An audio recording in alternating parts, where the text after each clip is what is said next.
An equation names one value, while an inequality describes a range of values. Equations and inequalities can represent unknown quantities in real situations. Solve by using inverse operations while keeping both sides balanced. Consider 3x plus 5 equals 26. Subtract 5 from both sides to get 3x equals 21. Divide both sides by 3. The solution is x equals 7.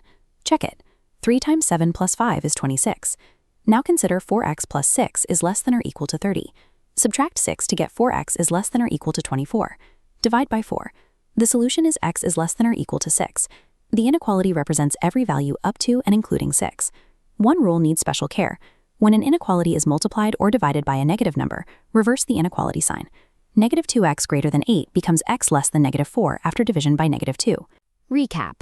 Undo operations in reverse order, preserve equality, interpret all solutions to an inequality, and reverse the sign only when multiplying or dividing by a negative. Frost keeps the balance and reverses an inequality only when multiplying or dividing by a negative.